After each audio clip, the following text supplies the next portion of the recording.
This is your source for local news in the Heartland. This is KTVO's Good Morning Heartland. Good morning. We're live at Kelly's Furniture and Carpet 1 this morning, which means it's time to cook. And once again, we have Ashley McCarty with the Missouri Beef Council joining us. Yes. How are you? I'm doing wonderful. Good. Thank you. Happy Friday. Thanks, you too. And we are making a sirloin with sugar, snap, pea, and pasta salad. Yes. Try to say that 3 times, Brian. Exactly. Yeah, I can't. This morning would be a rough one. I was so hard to pick what to make this week because the weather's beautiful. It's really grilling season. I didn't know what Kelly's Furniture would feel about me breaking open the grill in here, so I've opted for a steak that you can broil. Okay. And we can walk through that in just a minute. Okay. We're going to start, it's a pretty basic recipe, so I've jumped ahead with several steps. We already have 2 cups of cooked corkscrew pasta to start with, and while the pasta only cooked 8 to 9 minutes, the last 2 minutes I put in sugar snap peas, which you can easily find in the produce section. And so these are already cooked and make the start of our recipe. We're going to also add the 1 cup of grape tomatoes, which have been sliced in half. Very colorful. Very nice for spring. Add some color. Add some veggies to it. We'll make sure you can see. Always a good idea. With that, we are then going to begin our gremolata dressing. Gremolata. Gremolata, thanks to the wonders of the internet, I briefed up on, had to learn myself what it was. It is a dressing that's made with fresh parsley, grated lemon peel, and often some garlic. It can take a lot of different forms, and it's served well with beef or lamb or another it sounds delicious. Rich meat. Yes, so we'll start there. And yes, all of those ingredients, that was lemon peel. And the lemon, it was 2 teaspoons of lemon peel, something I learned pretty important. 1, wash lemons before you use them, just for food safety purposes. And the point is to get the rind off, not the white. The white gets bitter. I always wondered that. So this adds some citrusy taste and some zest to it. That was also an 1/8 teaspoon of black pepper, 2 cloves of garlic, which have been minced. We will whisk in then 2 tablespoons of olive oil to add some richness, and a 1/4 cup of fresh lemon juice. I went a little lighter on that because our family preferred just a little less lemon juice and a little more pepper.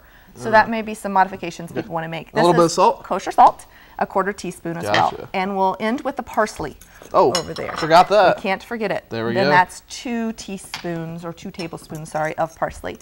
Whisk that together.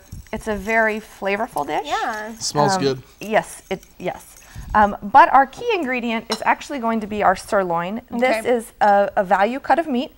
It's pretty affordable, easy to find in the grocery store. We are going to season it by hand rubbing 3 cloves of garlic, which have been minced and combined with a teaspoon of black pepper. We want to do both sides. Yeah, just rub it in on the sides, on the top. And we do this just out of the refrigerator. And there's no salt in this because salt might pull some moisture out of the meat and dry it out a bit. So we will put salt on after we have cooked it to keep it nice and flavorful and moist. I had to brief up on broiling. I don't have a lot of experience with broiling, so there's a great guide on beefordinner.com that shows if you've got a 3/4 inch cut of meat, if it's a sirloin, you want to cook it 2 to 3 inches from the broiling rack, and you want to cook it for 9 to 12 minutes. So that was very helpful, but it'll walk through everything. So if it's not a nice enough weather outside, you can't go out and grill. Or you don't own a grill like myself. Or you don't own a grill. You can always put it on the broiling pan in the oven. So that was very handy to me. We will then put this over on our broiler and stick it in the oven. You want to just bring that right over here? Yes, here. There we go. And then you'll just stick that in the oven? Stick that in the oven. A broiling pan is also a nice accessory to have. It doesn't turn out quite right if the juices can't drip down as the meat cooks. So that's something that is pretty important to this step. Now, this will go in the oven for 9 to 12 minutes on broil. We'll stick that over here. And it comes out looking more like this. So that looks delicious. The pepper has soaked in a little bit, the garlic's added some flavor, and I took some kosher salt and sprinkled over the top as it came out. So salt afterwards, you said? Afterwards, yes, which is pretty important. Same with any rub or marinade. They often avoid salts until after the cooking process so that it doesn't dehydrate. Yes. I never knew that. Yes, so it doesn't dehydrate the meat. So that will be something that was valuable for me to learn in this. Once the meat is done, we will then mix in our gremolata dressing with our snap peas and add the steak. You can garnish this with lemon peel and parsley if desired. We will go ahead and slice the steak Pardon me, Brian. Sorry. This really does look like a nice, you know, spring or summer dish to have because it's so light. That's what so colorful. Well, it's nice to get the vegetables. Get your protein. Exactly. Yes, it becomes almost a complete meal. Yeah. And would be great. I think you could make this ahead very easily. Put it in the refrigerator. I'd probably keep the meat out and just add it before serving. And same with the dressing. But it makes for a very flavorful, very protein-packed dish that ends up being one that you could take, that you could serve to family, that just is a nice spring meal. Yeah. And welcome back. We're live at Kelly's Furniture and Carpet One. And if you're just joining us, we just made a sirloin with sugar snap peas and pasta salad, which Ashley McCarty with the Missouri Beef Council had told us that this is a great dish to have in the springtime or summer because it's very light, but yet has the meat to give you the protein and to fill you up. And the nice thing about this dish is you can either grill the steak on a grill, but if you don't have a grill, you know, you can also broil it in your house in the oven. It gives a lot of versatility. You could really use some leftover steak. The night after, Ella was saying her favorite thing is cold leftover steak. This would be a great way to use it and dress it up a little bit, or dress up a pasta salad with the sirloin.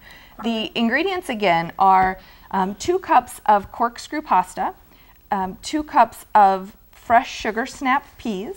Then we added a cup of grape or teardrop tomatoes sliced in half, 3 cloves of garlic, a teaspoon of black pepper, which we rubbed over the meat before we broiled it 9 to 12 minutes under the broiler. And you could also garnish with fresh lemon zest or parsley. The gremolata dressing has lemon juice, olive oil, chopped parsley, garlic, black pepper, salt, and lemon peel. And one of the interesting things that we both learned today is that when you are seasoning the meat, to put the salt on afterwards so it doesn't dry up the meat. Yes, it sure enhances flavor. Okay. So this dish is a great source of B vitamins, iron, selenium, zinc, and fiber. Everything. And just a great dish that you could carry to anything through the summer. Awesome.